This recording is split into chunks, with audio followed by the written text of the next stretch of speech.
আসসালামু আলাইকুম ওস্তাদ। ঢাকা মিরপুর থেকে প্রশ্ন করতেছিলাম। জি, ঢাকা মিরপুর থেকে প্রশ্ন করতেছিলাম। বলেন বলেন। জি, হ্যাঁ। আমরা ওই যে অনলাইন বিজনেসের সময় অনেক সময় মেয়েদের ছবি ব্যবহার করতে হইতেছে, যে অনেকে ছবি চাচ্ছে যে এই প্রোডাক্টটা নিব, তাহলে এটা দেখতে কিরকম হবে। তাহলে এই ক্ষেত্রে কি তাদের ক্ষেত্রে মেয়েদের ছবি দেওয়া কি যায় যাবে, যেহেতু আমি একটা ছেলে মানুষ। মেয়েদের ছবি পণ্য বিক্রি করবেন তো ছবির সাথে কি সম্পর্ক? যেমন অনেকে বলতেছে মাস্ক কিনবে, তাই এখন বলতেছে কি মাস্কটা পরলে কিরকম দেখা যাবে, এরকম কি কোনো ছবি দেওয়া যায়?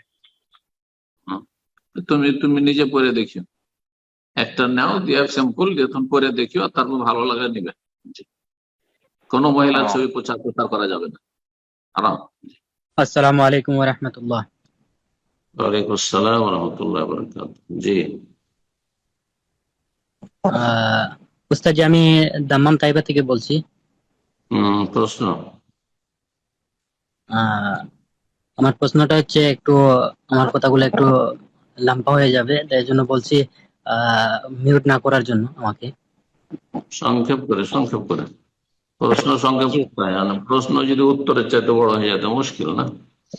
আপনার আসল জি মূল কথা জিজ্ঞেস করে, ডানে বামে কাহিনী এই হলো সেই হলো কিচ্ছু দরকার নেই। আপনার যেটা জিজ্ঞাসা যে এই ঘটনা ঘটেছে এর উত্তর কি হবে, বা এরকম হয়েছে এরকম হলে কি হবে। জি উস্তাদ জি। আহ, প্রশ্নটা হচ্ছে আমার আব্বা, আমার আব্বা দুনিয়াতে জীবিত থাকা অবস্থায় এখনো দুনিয়াতে বেঁচে আছেন। থাকা অবস্থায় জমি যতটুকু আছিল আমাদের, আমরা ভাই বোন 8 জন, সবাইকে যার যার যতটুকু পাওনা ততটুকু ততটুকু দিয়ে দিয়েছে। আহ, তা বেঁচে সবার থাকবেন হ্যাঁ, জীবদ্দশায়? এখনো, হ্যাঁ এখনো বেঁচে আছেন। তা এখন এরপরে আগে দিয়ে সবাইকে দিয়ে দিচ্ছেন? সবাইকে দিয়ে দিয়েছেন, ভাই বোন সবাই যে যতটুকু পাবে ততটুকু দিয়ে দিয়েছেন। তা তখন মেয়েদেরকেও দিয়ে বাপ, দিচ্ছেন? হ্যাঁ মেয়েদেরকে দিয়েছে? হ্যাঁ, মানে আমাদের ভাইদের যতটুকু পেয়েছেন বোনদেরকে এর অর্ধেক দিয়েছেন।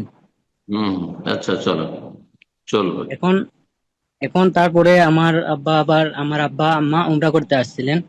তো হম, উমরা করতে আসার আগে আবার আমাদের বাড়িতে যারা ভাই বোন যারা আছে সবাইকে এক জায়গা করে আবার সবাইকে জিজ্ঞেস করছেন আমাদের কাছে কি কারো কোনো দাবি আছে বা এরকম কোনো সবকিছু, সবাইকে জিজ্ঞেস করছেন আর কি, আমাদের উপরে কি আর কাছে কারো কোনো দাবি বা কোনো পাওনা দেনা আছে, যদি থাকে তাহলে বলতে পারো।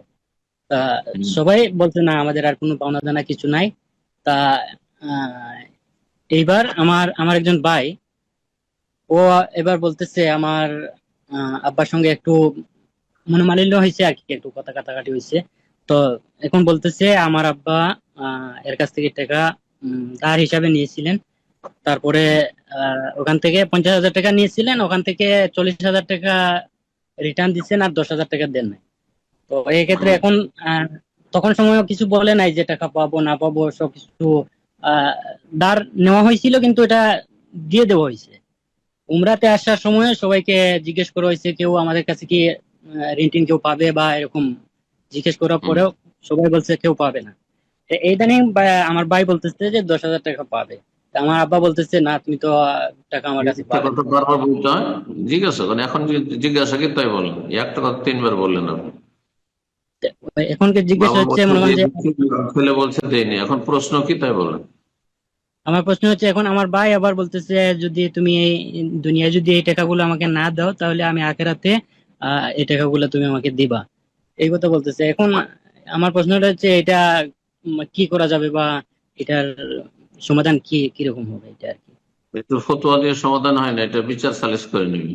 বিচার সালিশে ছেলে বিচার ডাকবে বাবার বিরুদ্ধে ওখানে গ্রামে, আর তারপরে তখন বিচার সালিশে ফয়সালা করবে। যদি বিচার সালিশ ফয়সালা করে তুমি তো একবার বলেছো যে না আর কোনো দাবি নেই, তাহলে সে ঠিক আছে। বিচার সালিশ বলে না ছেলে পাবে তুমি দাও, তাহলে সেটাই করবে। কথা বোঝা গেছে?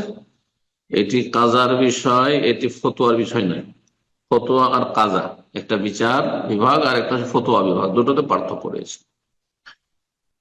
তবে ইমানের সতর্কতা হচ্ছে যে ছেলে যখন দাবি করছে তাহলে বাবা দিয়ে মুক্ত হয়ে যাবে। বাই চান্স সে যদি ভুলে গিয়ে থাকে, অথবা সে তখন বলেছে যে আমি মাফ করে দিলাম কিন্তু এখন মাফ করতে চাই না, আর এই হক যদি থেকে যায় তাহলে জবাব দিতে হবে। ছেলেকে জবাব দিতে হইতে পারে যে একবার বলেছে মাফ করে দিলাম, আবার বলছে এখন মাফ করবো না, আমি চাই। তাহলে এর জন্য ছেলেকে জবাবদেহি করতে পারে, আল্লাহর কাছে আসামের কাঠগড়ে হাজির হইতে পারে, আবার বাবাকে হইতে পারে। আল্লাহু আলাম। জি, ফতোয়া দেওয়া হবে না, বলেন যে বিচার সালিস, যে ছেলে চাইছে সে বিচার করবে। প্রথম কথা, আপনার বাবা যে সব ধন সম্পদ এইভাবে জীবদ্দশা ভাগ করে দিয়ে দিয়েছেন, এটা জায়েজ নয়। সব ধন সম্পদ দিয়ে দেওয়া ছেলে মেয়েদেরকে মোটেই জায়েজ নয়। এখন যদি বাড়িতে উচ্ছেদ করে বাবা মাকে তাড়িয়ে দেয় তো করবে এটা কি? 2 নম্বর অবস্থা, এই যে আপনার ভাই বোন কয়জন আছে, বাপ মা বেঁচে থাকতে যদি মারা যায় তাহলে ওর তো হক হচ্ছে না, কিন্তু অলরেডি তাকে দিয়ে দিয়েছে, ওর কাছ থেকে ফিরিয়ে নেওয়া সম্ভব হবে? তাহলে এটা নাজায়েজ কাজ, হারাম কাজ হলো আপনার বাবার। কথা বোঝা গেছে? তারপর আর একটি ভাষা বললেন যে সবাইকে জিজ্ঞাসা করেছে তোমাদের কোনো পাওনা দাওনা আছে, এগুলো পাওনা না। মানুষের নিজের সম্পদ যতদিন বেঁচে আছে নিজেরই সম্পদ, এগুলো ছেলে মেয়েদের সামান্য কোনো অধিকার নেই। হ্যাঁ, কথা বোঝা গেছে? বাবা মায়ের ধন সম্পদে যতদিন মারা যায়নি ছেলে মেয়েদের সামান্য কোনো অধিকার নেই, রাইটস নেই। যখন দুনিয়া থেকে চলে যাবে তখন মিরাস হবে সেটি। কথা বোঝা গেছে? তো এইভাবে আগেই সব ভাগ করে দেওয়া এটি নাজায়েজ কাজ করেছে, এর জন্য তওবা করতে আপনার বাবাকে। বারাকাল্লাহু ফিক।